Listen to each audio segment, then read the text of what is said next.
Stop scrolling for a second. If you are in the market for a new laptop, you have probably noticed something frustrating: everything is getting more expensive. Apple just bumped the starting price of the new M5 MacBook Air to $1,300. That is a $200 jump. For a lot of people, that is the difference between a great vacation, a new monitor, or a massive chunk of your savings. So, the big question on everyone's mind is, are you actually getting $200 worth of extra value, or are you just paying for the Apple logo on the lid? Today, we are doing a deep dive that you won't find anywhere else. I have the new M5 MacBook Air here, and right next to it, I have the 2026 Dell 14S. Now, the Dell is interesting. It's actually $100 cheaper than the new Air, and it has gone through a massive redesign. We are talking full aluminum, a stunning OLED screen, and hardware that looks like it belongs in a much higher price bracket. I've put both of these machines through a gauntlet of real-world stress tests. We aren't just reading spec sheets, we are looking at how they feel, how they work, and whether they can actually keep up with your life. Let's start with the design, because first impressions matter. For years, the Dell Inspiron series felt like the budget option: plastic, creaky, and uninspiring. But the 2026 14S has completely flipped the script. Dell finally listened. This machine is wrapped in high-quality aluminum that feels cold to the touch and incredibly rigid. When you run your fingers over the deck, it feels premium. In fact, if you put this in a dark room next to a MacBook, you might be surprised at how much they share in common. However, Apple is still the master of refinement. The MacBook Air isn't just aluminum, it's an engineering marvel. It is thinner, lighter, and feels more balanced in your lap. The hinge on the MacBook is silky smooth, allowing you to open it with one finger without the base lifting off the table. Dell has done a great job, but Apple's attention to detail, the way the edges are chamfered, the way the weight is distributed, it still feels like a piece of jewelry compared to a piece of tech. It's that luxury factor that makes the Air feel like it belongs on a desk in a high-end studio. But then, we have to talk about the screen. This is where the narrative shifts. I have the Dell here with the 300-nit Touch OLED display. If you have never used an OLED laptop, you are in for a shock. The blacks are perfect, the colors pop, and it turns watching content into an immersive experience. When you turn the lights down and fire up a movie, the Dell makes the MacBook Air's LCD screen look a bit washed out. Apple's display is technically very good, it hits 500 nits, which is bright enough to cut through glare in an office or a coffee shop, but it lacks the wow factor of OLED. Plus, the Dell gives you a touch screen. Apple still refuses to add touch to the Mac, claiming it's not for the desktop experience, but once you get used to tapping a link or scrolling a page on your screen, it is very hard to go back. Let's talk about the user experience, specifically the trackpad. This is Apple's home turf.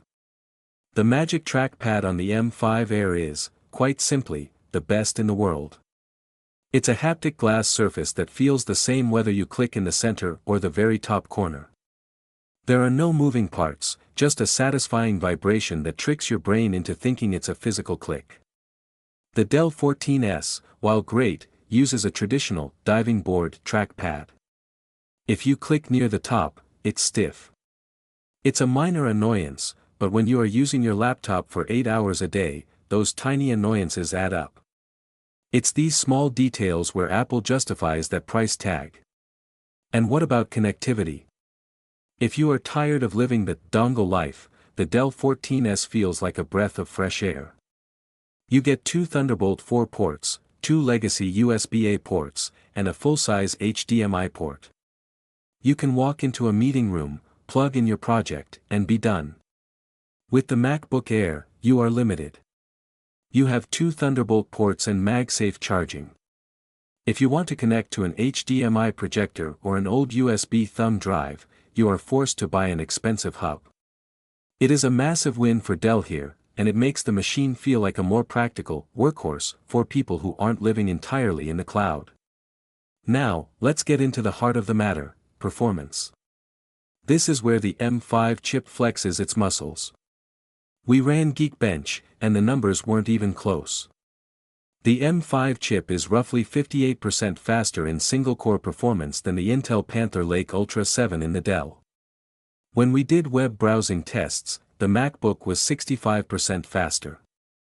That might sound like an abstract number, but it translates to a snappier experience. Pages load instantly, animations are fluid, and the machine never feels like it's thinking. But the real gap shows up in creative work. We ran a heavy photo editing test in Lightroom, and the M5 Air finished in a fraction of the time. The secret isn't just raw clock speed, it is Apple's unified memory architecture. Because the RAM is built directly onto the chip, it talks to the GPU and CPU much faster than the components in a standard Windows laptop.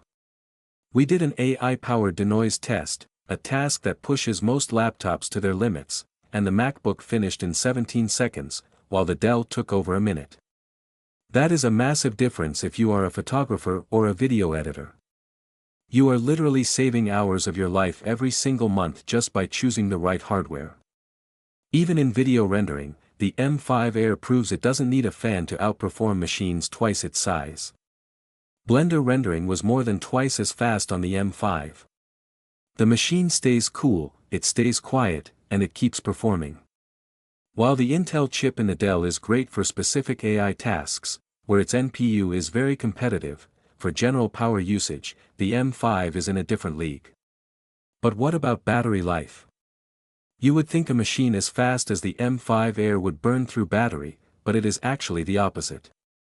After 2 hours of mixed, heavy usage, the MacBook still had 73% of its battery remaining. The Dell, despite having a larger physical battery, was sitting at 68%. This is the magic of Apple Silicon. It is incredibly efficient, doing more work with less power. You can take this laptop on a cross-country flight, leave your charger at home, and still have enough power to watch a movie when you land. So, where does this leave us? Is the M5 MacBook Air a ripoff? Not at all. If you are a professional, a student who needs reliability, or someone who just wants a machine that will last for 5 years without slowing down, the M5 MacBook Air is a premium tool that earns its price tag. It is faster, more efficient, and feels more refined than anything else in its class. However, if you are a utilitarian user, someone who needs those extra ports, loves a beautiful OLED screen, and wants a machine that is a bit more flexible with your existing cables and accessories, the Dell 14S is a massive triumph. It is the best Windows laptop I have used in years. At the end of the day, you aren't just buying a laptop, you are buying into an ecosystem. If you love macOS, the M5 Air is the best thin and light laptop you can buy. If you prefer the flexibility of Windows, the Dell 14S is an incredible deal that finally feels like a luxury product. The gap has closed, but the king of performance still wears an Apple logo. If you liked the video, subscribe, share the video, and hit the bell icon. Let me know in the comments below, are you going to shell out the extra cash for the M5, or does the Dell 14S have everything you need? I want to hear your thoughts. Thanks for watching, and I'll see you in the next one.